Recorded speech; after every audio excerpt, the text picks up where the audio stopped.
উজনিৰ ইটা ভাটালৈ কাম কৰিব বিচৰা শ্ৰমিকক যিসকল যাব বিচাৰিছে উজনিৰ ইটা ভাটাত কাম কৰিবলৈ সেই শ্ৰমিকক আকৌ বাছৰ পৰা নমাই দিছে।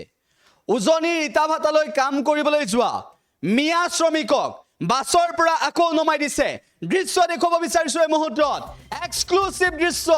উল্লেখ যে উজনিত কাম কৰিবলৈ যাব বিচাৰিছিল, উজনিৰ ইটা ভাটাত কাম কৰিবলৈ যাব বিচাৰিছিল মিয়া শ্ৰমিক কাম কৰিবলৈ গৈছিল উজনিৰ ইটা ভাটালৈ আৰু বাছৰ পৰা নমাই দিছে। সেই দৃশ্য আমি আপোনালোকক এই মুহূৰ্তত দেখুৱাইছো। উজনিত কাম কৰিবলৈ যোৱা মিয়া শ্ৰমিকক, উজনিৰ ইটা ভাটাত কাম কৰিবলৈ যোৱা মিয়া শ্ৰমিকক বাছৰ পৰা নমাই দিছে। সেই দৃশ্য দেখুৱাইছো এই মুহূৰ্তত আৰু সকলোৱে দাবী উত্থাপন কৰিছে।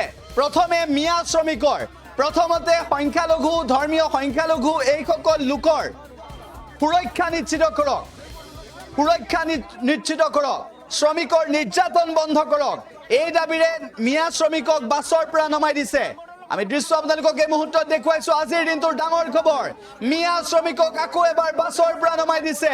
যিটো সময়ত ৰাজ্যত মিয়া বিতৰ্ক চলিছিল তাৰ পিছতে মিয়া শ্ৰমিকক নিৰ্যাতন চলাইছিল শিৱসাগৰত।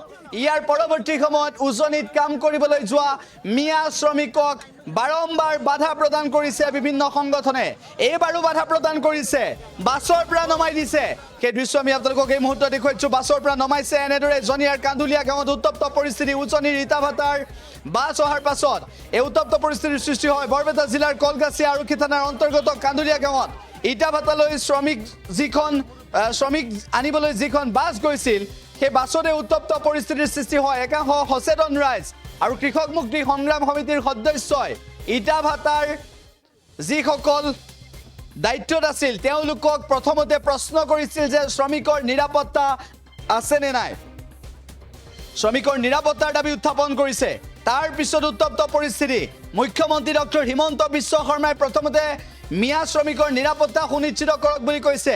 একাংশ দালালক মেনেজ কৰি উজনিৰ ইটা ভাটাত শ্ৰমিক পঠোৱাৰ ঠিকা লোৱা বুলি যিসমূহৰ বিৰুদ্ধে অভিযোগ উত্থাপন হৈছে সেই সন্দৰ্ভতো প্ৰশ্ন কৰিছে সংগঠন কেইটাই।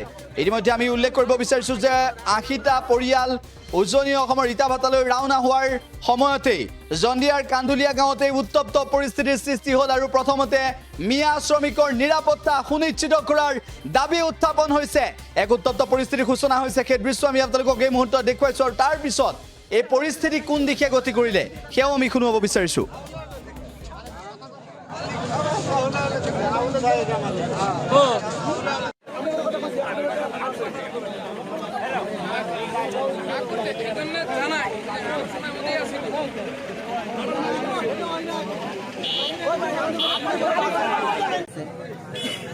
আপনার মুরব্বী বিপদে বলে আনবো টাকা লাগবো জাঙ্গরা বাসাই নিয়ে যান কোথায় আছে না নাই? একটা দোকানে আমি খালি একটা প্রশ্ন করি, আপনি একটা দোকানে বস্তু কিনে গেছেন, আলু পেঁয়াজ ইত্যাদি কিনে গেছেন, যা নিশ্চয়ই জিজ্ঞাসা করবেন যে ভাই দাম কত টাকা? ওই কইছে যে আপনি হিন্দের মালিককে ফোন করেন না, ফোন করো না, সামনাসামনি মালিক আবো এই গাড়িটা আছে না, মালিক আছে, আমি কথা শুনেন না, দেড় বেশি কথা নাই, মালিক আইছে যাইবো না যাবো এটা পছন্দ করা আমরা তো আমরা যাইবো না আমরা যাই কি আপনারা আমরা আইসা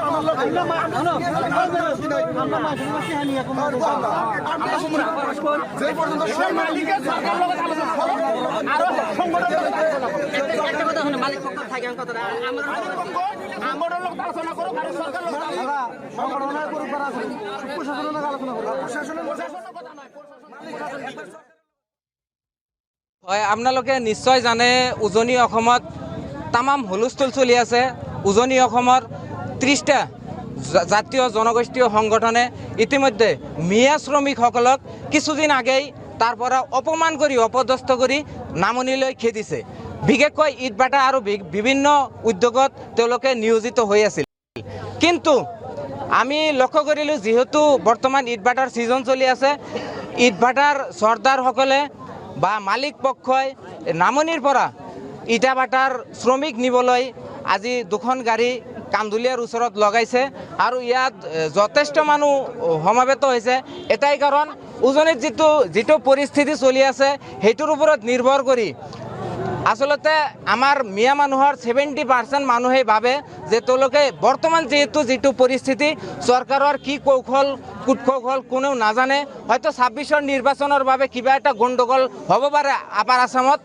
সেই হেতুকে বিভিন্ন ধৰণৰ বা এই অঞ্চলৰ ৰাইজে ইয়াত সমবেত হৈছে আৰু আমি সংগঠনৰ ফালৰ পৰাও আহিছোঁ, স্থানীয় বিভিন্ন ধৰণৰ প্ৰতিনিধিসকল আহিছে, সচেতন ব্যক্তিসকলে আহিছে। তেওঁলোকে যিসকল ঠিকাদাৰ আছে তেওঁলোকৰ লগত আলোচনা কৰিলে যে আপোনালোকে কি গ্যাৰাণ্টি দিব, তেওঁলোকক লৈ গৈ এই শ্ৰমিকসকলৰ নিৰাপত্তা কোনে দিব। যিহেতু কিছুদিন আগতে এই শ্ৰমিকসকলক উজনি অসমৰ বিভিন্ন সংগঠনে অপমান অপদস্থ কৰি খেদিছে। তাৰ পিছতো কিয় আপোনালোকে উজনিৰ ইটভাটালৈ এইসকল শ্ৰমিকক বিভিন্ন প্ৰকাৰে তেওঁলোকক লৈ যাব ধৰিছে। আৰু এটা কথা আচৰিত লাগিছে, আমাৰ অসমৰ মাননীয় মুখ্যমন্ত্ৰী তেওঁ অল ইন অন অসমৰ সৰ্বা তেওঁ বিধানসভাৰ মজিয়াত ক'লে যে উজনিত যদি মিয়া যায়, মিয়াৰ নিৰাপত্তা আমি ল'ব নোৱাৰিম। যিগৰাকী মুখ্যমন্ত্ৰীয়ে গৃহমন্ত্ৰীৰ দায়িত্বত আছে, তেওঁ গৃহমন্ত্ৰীৰ দায়িত্বত থকাৰ পিছতো এই মিয়াসকলক অসমৰ সংখ্যালঘু ধৰ্মীয় সংখ্যালঘু মুছলমানসকলৰ উজনি অসমত কৰ্মৰত বা কাম কৰিবলৈ যোৱাৰ পিছত যদি নিৰাপত্তা নলয়, তেতিয়াহ'লে আমি কিয় নিৰ্লজ্জ আৰু বেহায়াৰ দৰে আমি আপাৰ আছামত যাম? আমিতো বিভিন্ন ধৰণৰ কাম কৰিব পাৰি, আমি তামিলনাডুত যাব পাৰি, আমি কেৰালা যাব পাৰি, আমি দিল্লীলৈ যাব পাৰি। কিয় আমি তাত কাণত ধৰি উঠা বহা কৰিবলৈ শৃংখল চলিহাহঁতৰ দৰে মদাহী ব্যক্তিসকলৰ লাট খাবলৈ আমি আপাৰ আছামত যাম? আমাৰ কি মান সন্মান নাই নেকি? আমাৰ কি ইজ্জত নাই নেকি? গতিকে আমাৰ নামনি অসমৰ যদি কোনো দালাল সংগঠনৰ মানুহ বিক্ৰী গৈছে, তেওঁলোকক আমি আহ্বান জনাম, আপোনালোকে একাপ চাহ আৰু 500 টকাত নিজৰ মন মগজু আৰু বিক্ৰী নকৰিব। যদি যাবলৈ দিয়ে আপোচত যাবলৈ দিয়ক, কোনো ধৰণৰ টকা নল'ব বুলি আমি আহ্বান জনাম। আমি বিশেষ সূত্ৰে জানিব পাৰিছোঁ আমাৰ নামনি অসমৰে সংখ্যালঘুৰ ত্ৰাণকৰ্তা বুলি নিজকে জহাৰি ফুৰা কিছুমান নেতা আৰু কিছুমান সংগঠনৰ দালালে ইতিমধ্যে ইটাভাটাৰ মালিক পক্ষৰ পৰা টকা লোৱা বুলি আমি বিশেষ সূত্ৰে জানিব পাৰিছোঁ। সেইটো যদি প্ৰমাণ কৰিব পাৰোঁ, তেওঁলোকক আমি চেণ্ডেল মালা দি ঘূৰাম। এইটো আমাৰ স্পষ্ট কথা। চাওক, আজি আমাৰ হিমন্ত ছাৰ, অৰ্থাৎ আমি মামা বুলি কওঁ, আমাৰ চৰকাৰে যেতিয়া বিধানসভাত কৈছে যে আপাৰত কিয় মেয়া মানুহ যাব লাগে, আমি তাৰ কোনো নিৰাপত্তা দিব নোৱাৰিম। আৰু উজনিৰ 30টা সংগঠনেও কৈছে মেয়া মানুহ কিয় আপাৰত থাকিব লাগে, বা কিছুদিন আগত যেনেকৈ মেয়া মানুহবিলাক আমাক আপাৰৰ পৰা খেদিছে, খুব দুৰ্ভাগ্যজনক কথা। কিন্তু আমাৰ মেয়া মানুহ তাতে কাম কৰিবলৈ গৈছিল, বেলেগ কামতো যোৱা নাই, কাম কৰিবলৈ। সিহঁতে মেয়া মানুহক বেয়াকৈ খেদাইছে।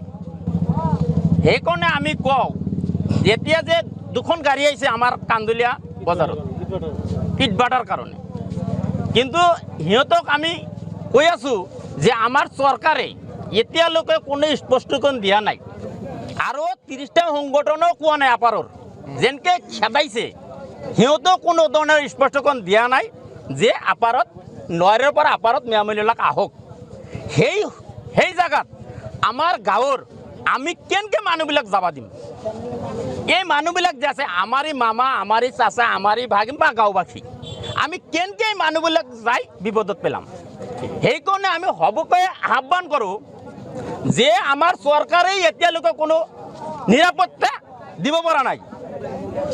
আৰু কোনো সংগঠনো কোৱা নাই আপাৰৰ, আমি কেনেকৈ যাবলৈ দিওঁ? সেইকাৰণে আমি সবকে কৈ আছোঁ, আমাৰ এটা নিৰাপত্তা দৰকাৰ আছে। সিহঁতে নিৰাপত্তা হিচাপে স্পষ্টীকৰণ দিয়ক, তাৰপিছত আপোনালোকে যাওক। আমিতো যাব মানা কৰা নাই। আমি সেইটোৱে বিচাৰিছোঁ, আমাৰ মুখ্যমন্ত্ৰীয়ে ডাঙৰীয়া মামাই কওক যে আপোনালোকে লয়ৰৰ পৰা মেয়া মানুহক আপাৰত যাবলৈ দিয়ক, কোনো সমস্যা নহয়, সেইটো আমি চাম। হয়, আপোনালোকে নিশ্চয় জানে উজনি অসমত তামাম হুলস্থুল চলি আছে। উজনি অসমত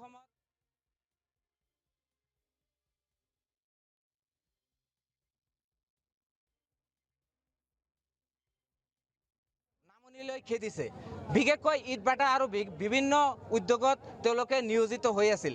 কিন্তু আমি লক্ষ্য কৰিলোঁ, যিহেতু বৰ্তমান ইটভাটাৰ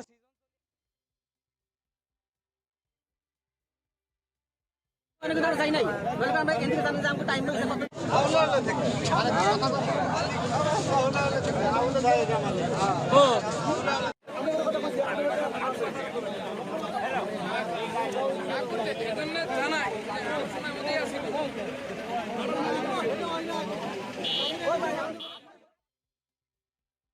যিকোনো খবৰৰ বাবে যোগাযোগ কৰক 7099017330 অথবা 7099017390 নম্বৰত।